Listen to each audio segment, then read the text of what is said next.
Hello traders, this is Fawad Razak, market analyst for City Index. Today is the 9th of May 2024.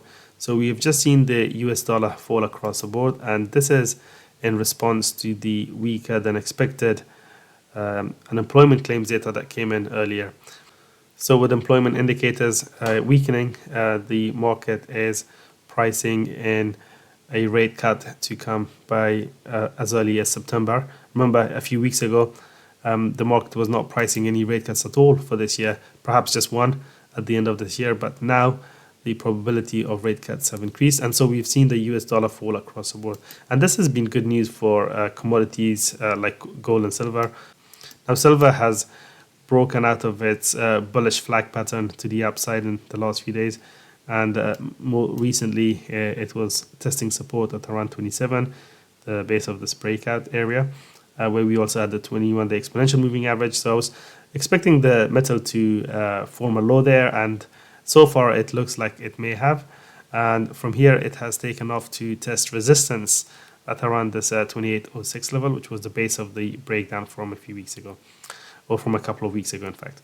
So where do we go from here? Well, the trend is clearly bullish, with the 21-day exponential rising and the 200-day also pointing higher, price holding above both.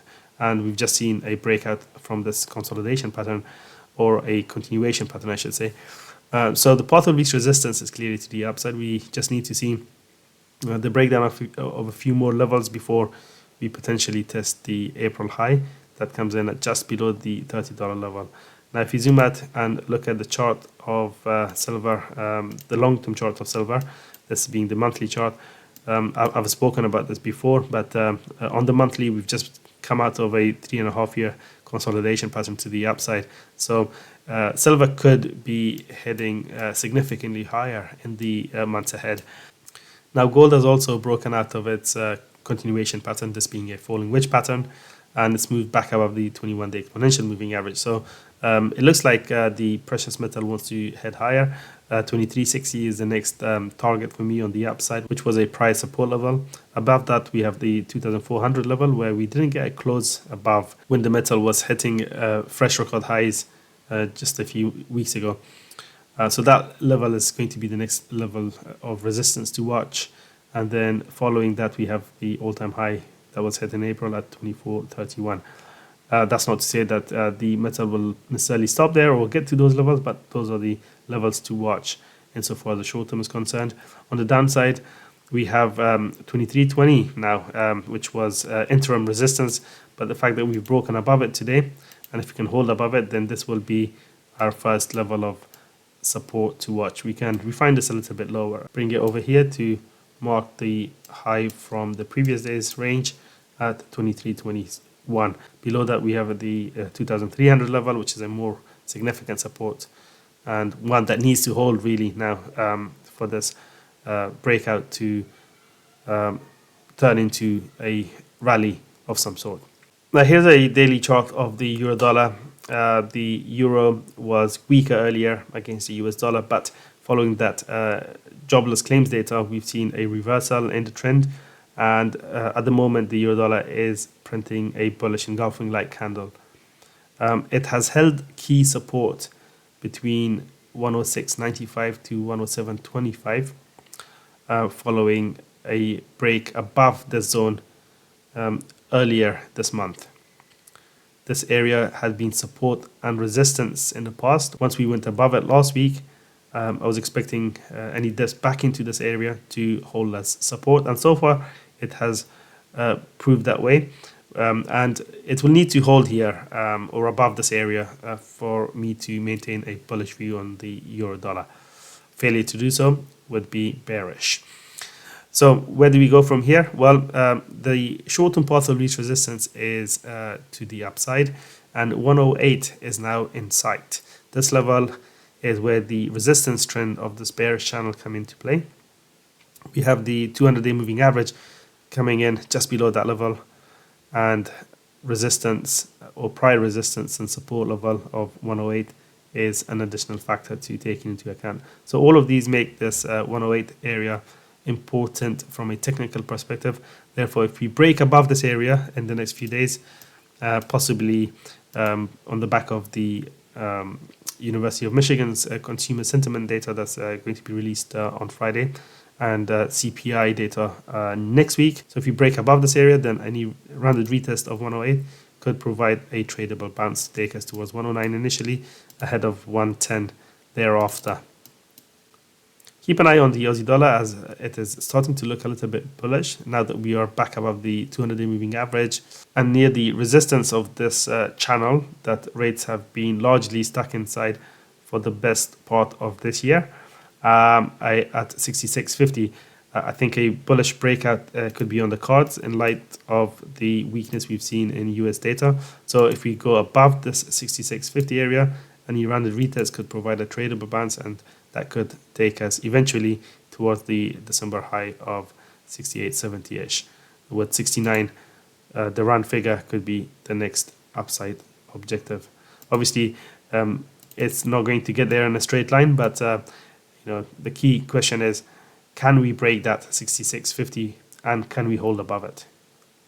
Crude oil formed a hammer-like candle on Wednesday on the back of the latest inventories report from the US, which showed a bigger than expected drop in inventories levels ahead of the US driving season, which was a bullish outcome, obviously, and prices rallied, forming a hammer-like candle. So where do we go from here? Well, we need to see some upside follow-through following the formation of this bullish-looking candle on the daily time frame.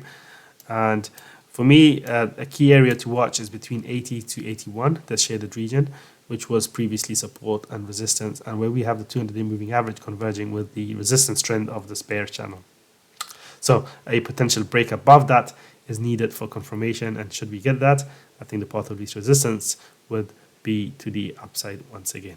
So the global equity market rally continues, and we've just seen the German DAX index hit a fresh record high above the April's peak at 18,635. Likewise, the FTSE 100 is hitting repeated all-time highs. Now, I've been calling this, obviously, as you can see from my previous notes on this chart, but the pace of the rally is gathering momentum, and right now we are testing nearly 8,400, which is impressive and comes on the back of the Bank of England's rate decision today.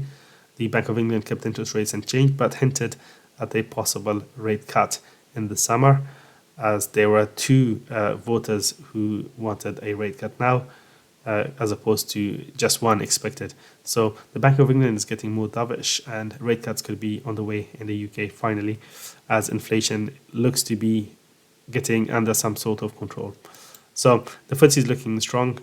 In the US markets, we have seen the indices kind of struggle to make a headway in the last couple of days, which is hardly a surprise, because we've had the earnings season, which was quite decent actually, and that was the reason why the markets, or part of the reason why the markets held their own following the April drop.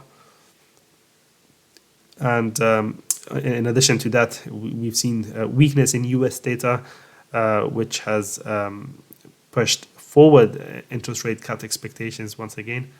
And that's why equity markets there are also looking decent. So from here, it looks like the Nasdaq could be heading towards a new record high.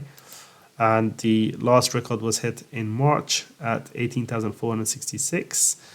That level is not now very far from where we are.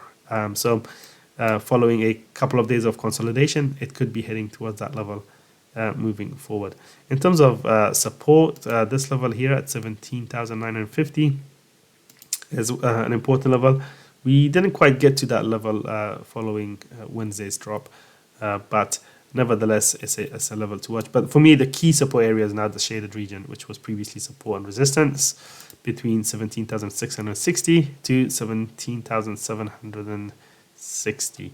That area, 100 point range, is significant to watch and needs to hold if we were to see a move towards and potentially beyond the previous record high. For more analysis and trade ideas, make sure to check out the news and analysis section at cityindex.com.